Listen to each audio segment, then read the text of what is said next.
أعوذ بالله من الشيطان الرجيم. بسم الله الرحمن الرحيم.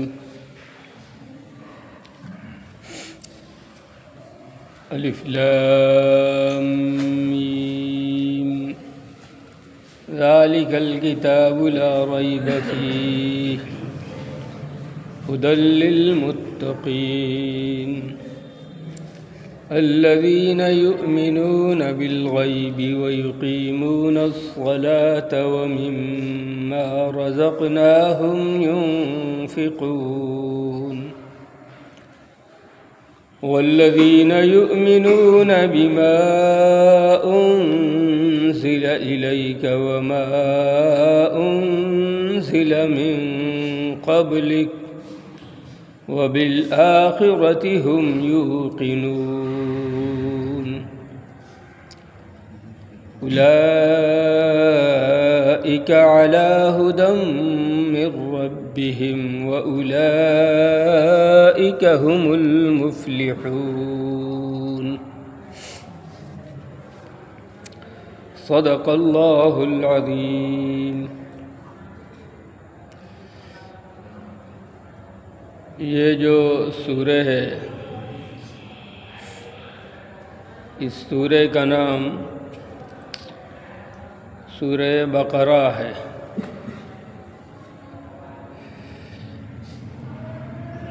بقرہ کے معنی گائے کے ہوتے ہیں۔ اس سورہ کا نام گائے کے نام پر اس لیے رکھا گیا ہے کہ آگے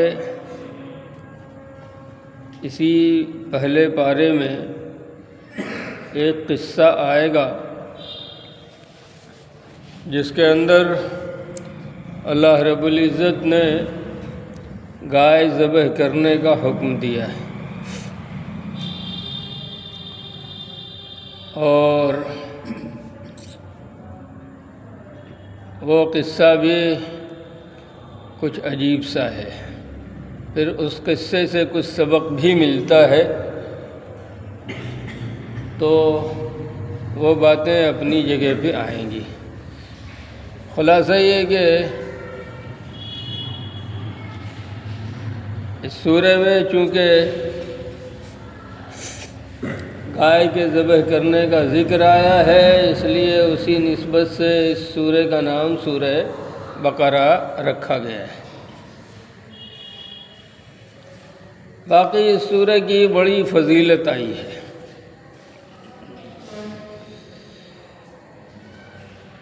حدیث پاک میں آتا ہے کہ جس گھر میں سورہ بقرہ کی تلاوت ہوگی اس میں شیطان کا گزر نہیں ہوگا۔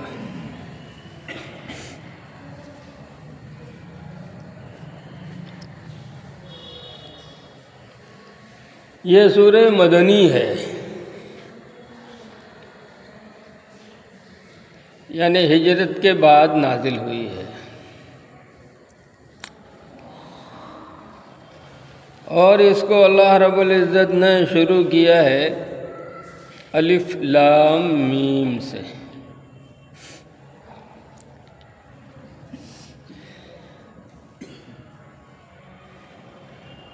آدمی جو پڑھتا پڑھاتا ہے یا لکھتا ہے،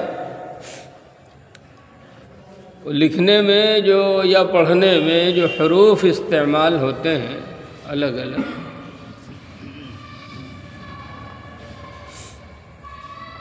وہ حروف 29 حروف ہیں،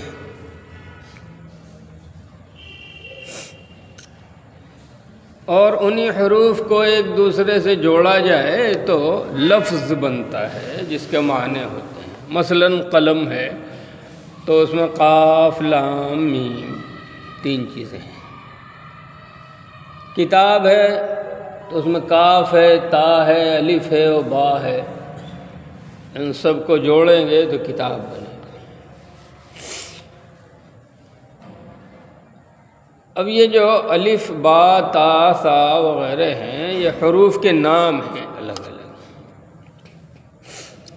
جیسے قلم میں قاف ہے تو یہ حرف کا نام ہوا، لام ہے یہ حرف کا نام ہوا، میم ہے تو یہ حرف کا نام ہوا۔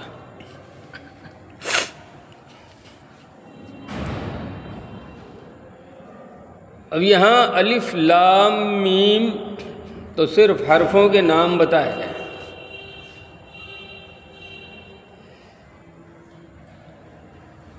مطلب اس کا کیا ہے؟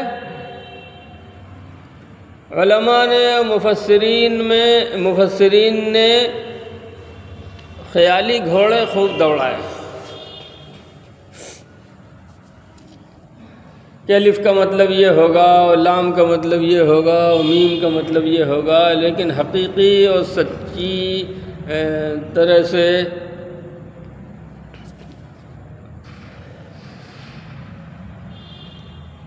اس کو بیان نہیں کیا جا سکتا۔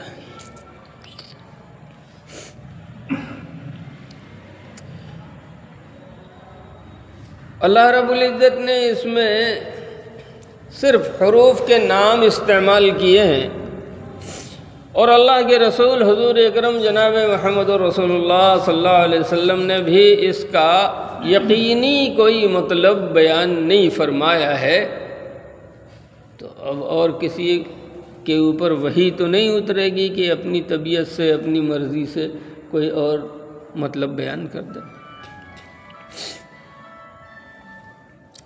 اس لیے علماء کرام نے جہاں ساری باتیں لکھی ہیں، مفسرین عظام نے ساری باتیں لکھی ہیں، انہی کے ساتھ ساتھ یہ لفظ بھی استعمال کیا ہے اللہ اعلم بمرادہ بذالک، کہ اس سے اللہ تعالیٰ کا مطلب کیا ہے وہ اللہ ہی جانتا ہے۔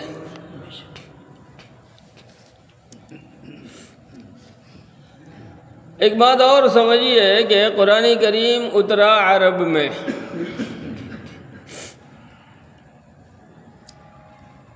اور عرب والوں کو اپنی زبان پر، اپنی زبان دانی پہ ناز تھا۔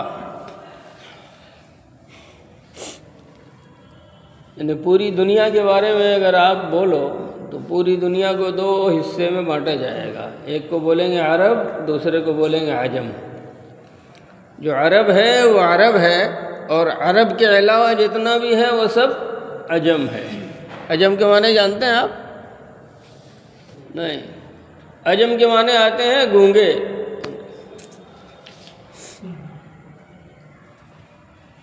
یعنی عرب اپنے علاوہ باقی پوری دنیا کو عجمی سمجھتے تھے۔ اس کا مطلب یہ ہے کہ بولنا ان کو نہیں آتا ہے، بولنا صرف ہم کو آتا ہے، بولنے والے صرف ہم ہیں، باقی پوری دنیا گونگی ہے۔ تو اللہ رب العزت نے الف لام میم اتار کے ان کو دیا کہ بہت تم کو بولنا آتا ہے تو ذرا مطلب بیان کر کے دکھا دو۔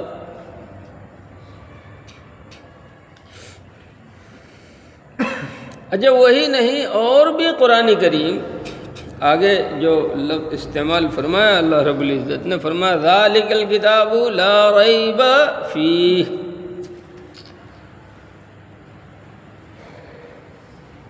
وہ کتاب۔ ابھی میں عرض کروں، ذرا سا بات آئی ہے تو کہہ دوں۔ اللہ رب العزت نے کیا فرمایا؟ وہ کتاب۔ حالانکہ ان کے سامنے جب کتاب کی بات پیش کی جا رہی تھی اور قرآن کریم کی آیات پیش کی جا رہی تھی تو کہنا چاہیے یہ کتاب۔ قریب و سامنے والے کو یہ کہتے ہیں، وہ نہیں کہتے ہیں، وہ اس کو کہتے ہیں جو دور ہو۔ لیکن اللہ رب العزت نے ھذا الکتاب نہیں فرمایا، بلکہ فرمایا ذالک الکتاب۔ ذالک الکتاب، وہ کتاب۔ کیوں کہا ایسا؟ کہ اس کتاب کا درجہ اتنا اونچا ہے، اتنا بلند ہے، گویا تمہارے تصور سے بھی بہت دور ہے۔ اس لیے اللہ رب العزت نے ھذا الکتاب نہیں فرمایا بلکہ ذالک الکتاب فرمایا ہے۔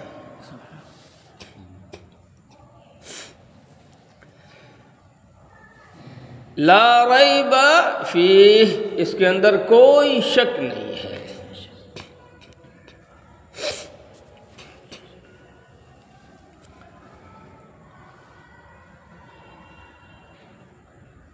ایک واقعہ مجھے یاد آ گیا۔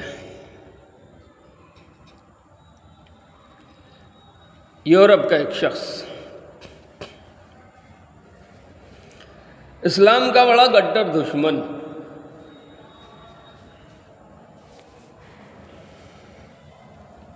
اور ریسرچ کر رہا تھا، قرآن پہ بھی ریسرچ کیا۔ اس کے سامنے پہلے یہی بات آئی، ذالک الکتاب لا ریب فیہ، یہ کتاب ایسی ہے جس کے اندر کوئی شک کی گنجائش، کسی شک کی کوئی گنجائش نہیں ہے، یہ کتاب اللہ کی طرف سے ہے۔ تو اس نے کہا اچھا، اس کو عجیب سا لگا کہ دنیا کی جتنی آسمانی کتابیں ہیں ان میں یہ تو کہا گیا کہ یہ اللہ کی کتاب ہے، تورات میں یہی کہا گیا، زبور میں یہی کہا گیا، انجیل میں یہی کہا گیا، اور جو دوسری آسمانی کتابیں ہیں ان کے اندر اگر ان کا تذکرہ ہے تو یہی ہے، لیکن اس انداز سے کہ اس میں شک شبہ کی کوئی گنجائش نہیں، چیلنج کے انداز میں اس بات کو صرف قرآن نے کہا ہے۔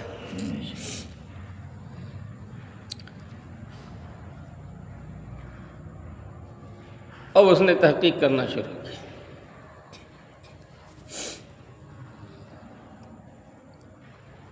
قاعدہ یہ ہے کہ قرآن کے قریب کوئی آدمی اگر ہوتا ہے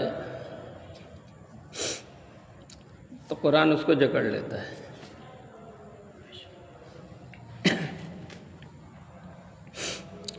اور آہستہ آہستہ پھر اس کو یقین آ گیا کہ یہ خدا ہی کا کلام ہے، یہ خدا ہی کی کتاب ہے، اتنے چیلنج کے ساتھ دنیا کی کسی کتاب میں کوئی دعویٰ نہیں کیا جا سکتا۔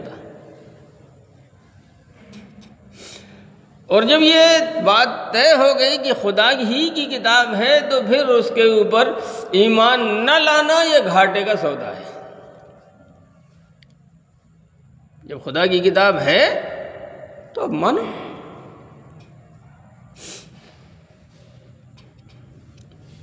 اور جو تفصیل ہوگی تو وہ آہستہ آہستہ آپ کے سامنے آئے گی، ممکن ہے کہ آج آ جائے، ممکن ہے کل آ جائے۔ پہلے الف لام میم کو سمجھیے۔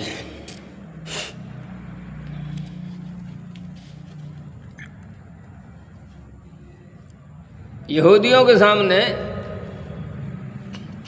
یہ کلام آیا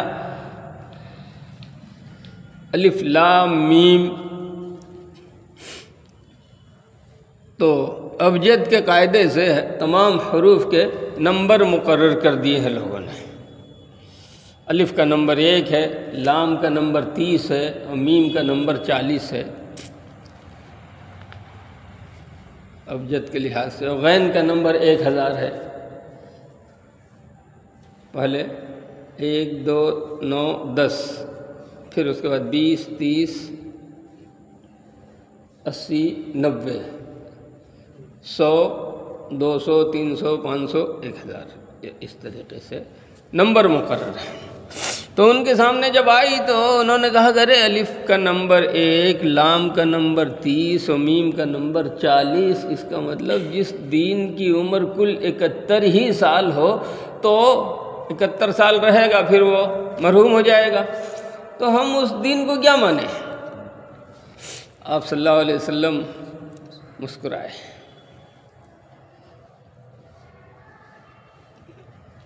تو ان یہودیوں نے کہا کہ اس کے علاوہ اور کچھ ہے کیا آپ کے پاس؟ کہاں ہے نا، الف لام را، الف لام میم را، حا میم عین سین قاف۔ اب تو ہم الجھن میں پڑ گئے، ہم کچھ کہہ ہی نہیں سکتے۔ خالی الف لام را کا نمبر لو تو الف کا نمبر 1، لام کا نمبر 30 تمہارے کہنے کے مطابق، حالانکہ قرآن کو اس سے کوئی لینا دینا نہیں ہے۔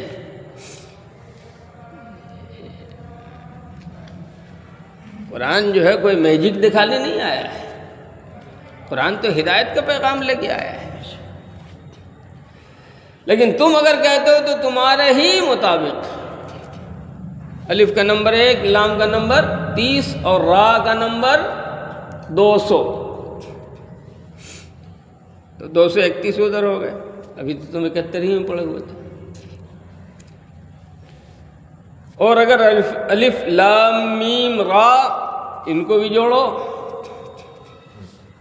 تو 271 ادھر ہوئے، اور الف لام میم صاد اس کو جوڑو تو 181 یہ ہوئے۔ اس طریقے سے بہت سی صورتوں کے اندر شروع میں حروف کے نام استعمال کیے گئے ہیں۔ کیوں کیے گئے ہیں اس کا حقیقی مقصد تو اللہ ہی جانتا ہے۔ باقی ایک بات یہاں پر آپ پڑھی ہے تو ایک ضروری بات میں عرض کروں۔ قرآن کریم کے احکام دو طرح کے ہیں۔ جو آیتیں ہیں قرآن کریم کی، ان آیتوں میں دو طرح کا مضمون بیان کیا گیا ہے۔ ایک تو جس کا مطلب کھلا ہوا ہے، اقیم الصلاۃ، نماز قائم کرو، آتوا الزکاۃ، زکوٰۃ دو، کتب علیکم الصیام، تم پر روزہ فرض کیا گیا ہے، وَلِلَّهِ عَلَى النَّاسِ حِجُّ الْبَيْتِ مَنِ اسْتَطَاعَ إِلَيْهِ سَبِيلًا، جس کے پاس راستے کا انتظام، سواری کا اور کھانے پینے کا انتظام ہو اور وہ مکہ پہنچ سکتا ہے تو اس کے اوپر حج فرض ہے۔ یہ تو کھلا ہوا حکم ہے قرآن کریم کا۔ یسألونک عن الخمر والمیسر، لوگ آپ سے شراب جوئے کے بارے میں پوچھتے ہیں، قل فیہما اثم کبیر، فرمائیے کہ اس کے اندر بہت بڑا گناہ ہے۔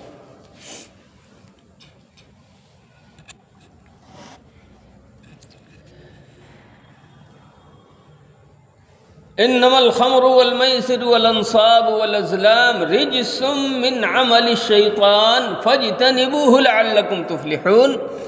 شراب، جوا، استھانوں پہ جانا، فال نکالنا، گندی باتیں ہیں، شیطانی کام ہے۔ فَاجْتَنِبُوهُ لَعَلَّكُمْ تُفْلِحُونَ، اگر تم کامیاب ہونا چاہتے ہو تو ان سے پرہیز کرو۔ یہ اور اس طرح کی سینکڑوں باتیں جن کے اندر کھلا کھلا ہوا حکم ہو اللہ کی طرف سے، وہ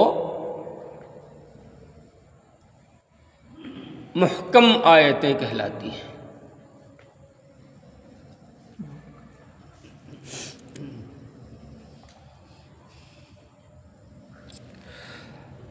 اور ایسا مضمون جس کے اندر بات کھلی ہوئی نہ ہو، مثلا اینما تولوا فثم وجہ اللہ، جدھر تم رخ کرو ادھر اللہ کا چہرہ موجود ہے۔ تو اللہ کا چہرہ ہے، کیا ہے، کیسا ہے؟ اب یہ متشابہ چیزیں ہیں۔ ید اللہ فوق ایدیہم، اللہ کا ہاتھ ان کے ہاتھوں کے اوپر ہے۔ تو کیا اللہ جسم والا ہے؟ وہ آنکھ رکھتا ہے، اس کا ہاتھ موجود ہے۔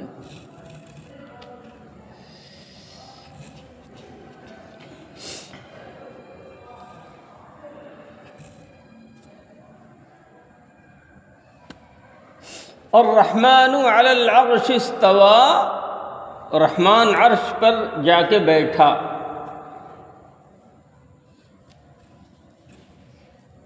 تو کوئی گوشت پوشت والا ہے، بدن والا ہے، جا کے وہاں بیٹھا۔ اب آدمی اگر اس کے اندر پڑے گا تو گمراہ ہو جائے گا، اس کا ایمان بگڑ جائے گا۔ اس لیے علماء نے یہ بات فرمائی ہے کہ جو چیز بیان کی گئی ہے اس پر تو ایمان ہے، لیکن اس کی کیفیت کیا ہے وہ ہم نہیں جانتے۔ قرآن نے کہا کہ اللہ کا چہرہ ہے تو ہے، قرآن نے کہا اللہ کا ہاتھ ان کے ہاتھوں پر ہے تو اللہ کا ہاتھ ہے، کیسا ہاتھ ہے؟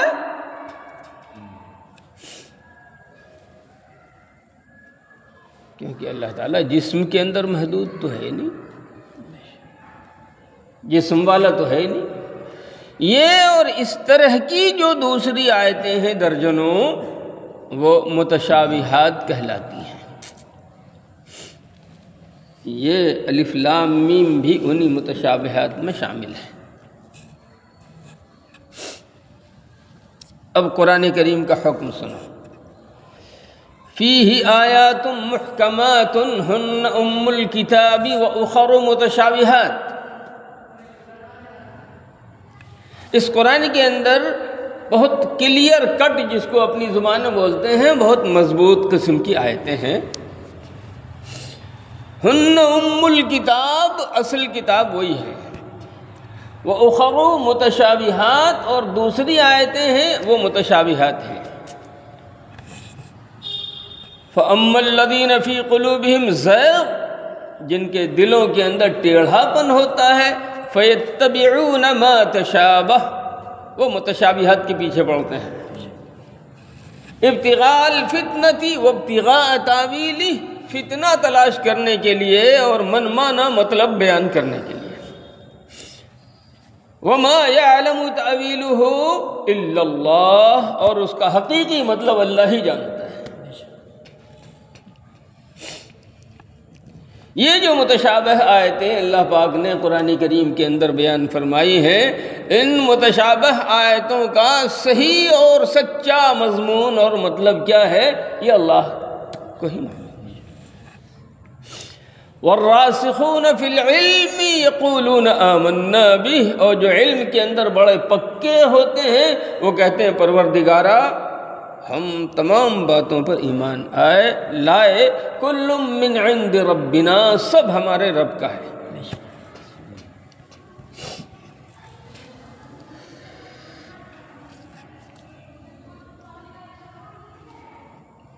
الف لام میم، اس کا مطلب اللہ اعلم بمرادہ بذالک، اس سے اللہ کی حقیقی مراد کیا ہے اللہ ہی جانتا ہے، دوسرا کوئی نہیں جانتا۔ ذالک الکتاب لا ریب فیہ، یہ کتاب اللہ کی طرف سے ہے، اس کے اندر کوئی شک نہیں ہے کسی بھی طرح۔ اسی میں تھوڑا سا آگے چل کے 1-2 صفحے کے بعد اللہ نے بیان فرمایا، ان کنتم فی ریب مما نزلنا علی عبدنا، ہم نے اپنے بندے پر جو بھی قرآن اتارا ہے، اگر تم اس کے متعلق ذرہ برابر شک اور شبہ میں گرفتار ہو تو ٹھیک ہے، فَأْتُوا بِسُورَةٍ مِّن مِّثْلِهِ، اسی طرح تم بھی بنا کے لے آؤ۔ نبی انسان ہے، تم بھی انسان ہو،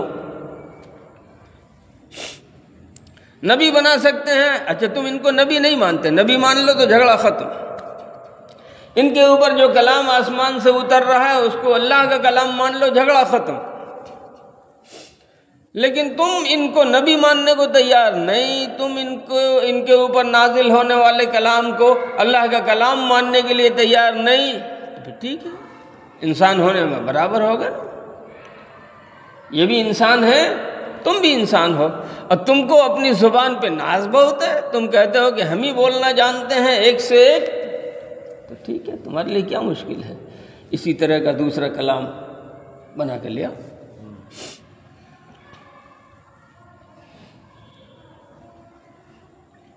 اور پھر اللہ نے فرمایا کہ دیکھو اکیلے نہیں، وَادْعُوا شُهَدَاءَكُم مِّن دُونِ اللَّهِ إِن كُنتُمْ صَادِقِينَ، اگر تم سچے ہو تو ذرا لا کے دکھاؤ، اور چلو تم کو چھوٹ دیتے ہیں، اکیلے مت بناؤ۔ جن دیوی دیوتاؤں کی پوجا کرتے کرتے تمہاری پیشانی گھس گئی، ان تمام دیوی دیوتاؤں کو اپنی مدد کے لیے پکار لو، اور پھر آگے جمع ہو کے اس کلام کی طرح کا کلام جو ہے ایک لا کے دو، تب ہم دیکھیں تم کو۔ فَإِن لَّمْ تَفْعَلُوا، اور اگر تم نہیں کر سکتے، اور یہ بھی سن لو وَلَن تَفْعَلُوا، قیامت کی صبح تک کر نہیں سکو گے۔ فَاتَّقُوا النَّارَ الَّتِي وَقُودُهَا النَّاسُ وَالْحِجَارَةُ أُعِدَّتْ لِلْكَافِرِينَ، تو جہنم کی اس آگ سے ڈرو جو کافروں کے لیے تیار کی گئی، اور جس کے اندر انسان اور پتھر یہ دونوں جلائے جائیں گے۔ انسان تو اس لیے کہ خدا کو چھوڑ کے دوسروں کو پوجتا رہا تھا، اور جن کو پوجتا رہا تھا ان کو دکھانے کے لیے ان پتھروں کو بھی اس میں ڈال دیا جائے گا۔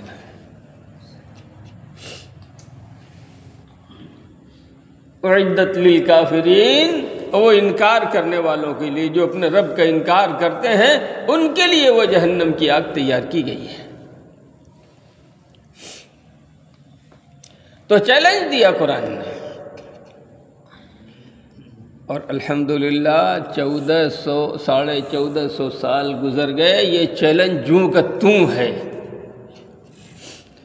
یہودیوں نے بہت زور لگا لیا، عیسائیوں نے بہت زور لگا لیا کہ یہ ہمارے سینے پہ مونگ ڈل رہا ہے قرآن،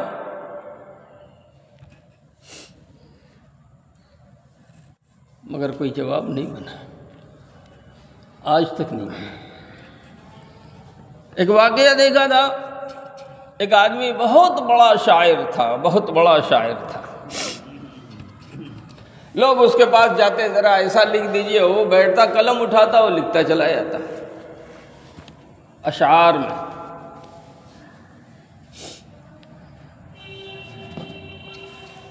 وہ رہتا تھا لوگوں سے ہٹ کر کے وہاں غار میں، پہاڑ پر، پہاڑ کی کھو میں وہی رہتا۔ لوگ وہاں جاتے تھے، نذرانہ لے کے جاتے تھے، کھانا پینا لے کے جاتے تھے، اور جو لکھوانا ہوتا تھا وہ فوراً لکھوا کے چلے آتے تھے۔ ایک چھوٹی سی سورت قرآن کریم کی، اِنَّا أَعْطَيْنَاكَ الْكَوْثَرَ فَصَلِّ لِرَبِّكَ وَانْحَرْ إِنَّ شَانِئَكَ هُوَ الْأَبْتَرُ، تفسیر گزر چکی ہے۔ وہ لوگوں نے لے جا کے دیا کہ مطلب قرآن چیلنج کر رہا ہے کہ ایک سورہ کا جواب لے آؤ، تو یہ تو 3 کلمے ہیں، صرف 3 جملے۔ اِنَّا أَعْطَيْنَاكَ الْكَوْثَرَ ایک جملہ، فَصَلِّ لِرَبِّكَ وَانْحَرْ دوسرا جملہ، إِنَّ شَانِئَكَ هُوَ الْأَبْتَرُ یہ تیسرا جملہ۔ یہ تینوں جملے مل کے 3 جملے سے ایک سورہ کمپلیٹ ہو گئی۔ اور قرآن نے کہا ہے کہ اگر تم ایک سورہ کا جواب بھی تم سے بن پڑے تو لے کے آؤ، تو یہ 3 جملے والی جو سورہ ہے، ذرا اسی کا جواب آپ بنا دیجئے، اور اگر بن گیا تو ہم لے جا کے ان کے منہ پہ کہیں گے کہ دیکھو بہت چیلنج کرتے تھے آپ محمد صاحب صلی اللہ علیہ وسلم، یہ لیجئے جواب لیجئے۔ تو اس نے کہا جاؤ 3 دن کے بعد آنا۔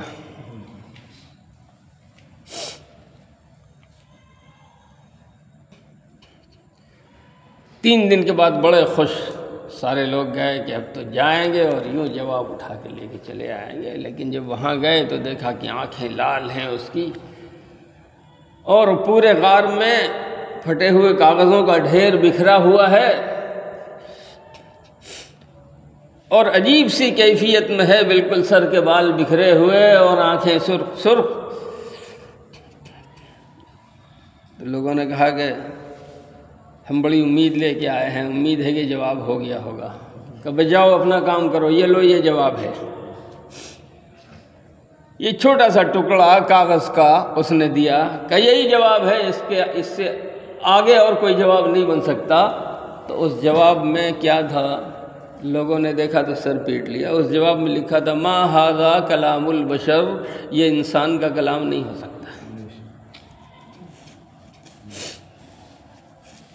یہ انسان کا کلام نہیں ہو سکتا۔ جتنی خوبیاں اللہ رب العزت نے اس کے اندر رکھی ہیں اور اس کے بعد چیلنج کیا ہے۔ وقت بھی ہو گیا، بات پہ بات یاد آ گئی، بات پہ بات یاد آ گئی، چلو اس کو بھی سنا ہی دیتا ہوں۔ مصر کے ایک بہت بڑے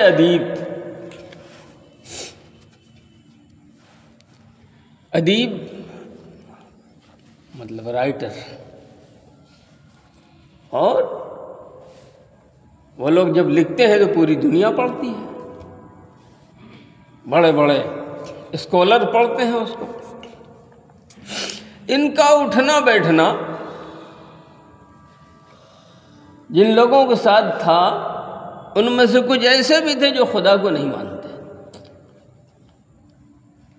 لیکن بہرحال ایک موقع پہ بات یاد آئی اور اس کے انہی لوگوں میں سے کسی نے چھوڑ دیا کہ ارے صاحب آپ بھی کیا دقیانوسی باتیں کرتے ہیں، دنیا کہاں سے کہاں بڑھ گئی پہنچ گئی، اور آپ قرآن کریم کو اللہ کی کتاب مانتے ہیں۔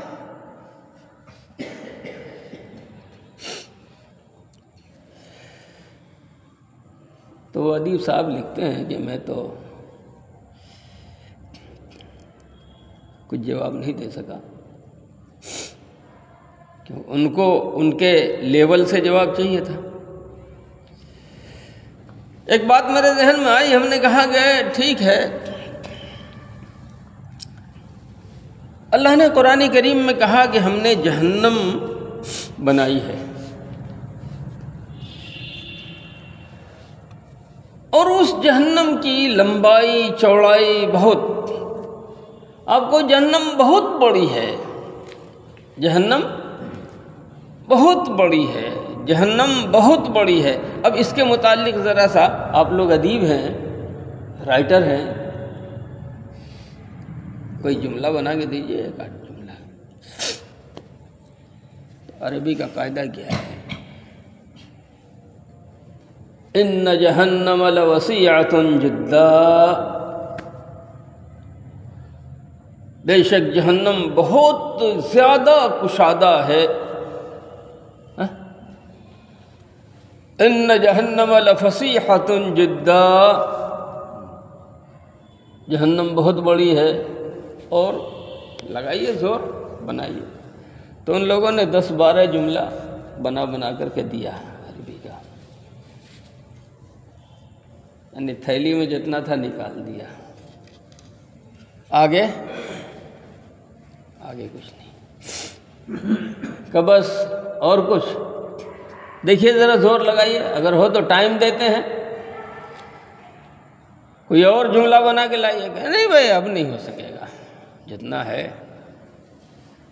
کہ اب میرے قرآن سے سنیے کہ قرآن نے جہنم کی لمبائی چوڑائی بیان کرنے کے لیے کیا طریقہ، کیا نرالا انداز اختیار کیا ہے۔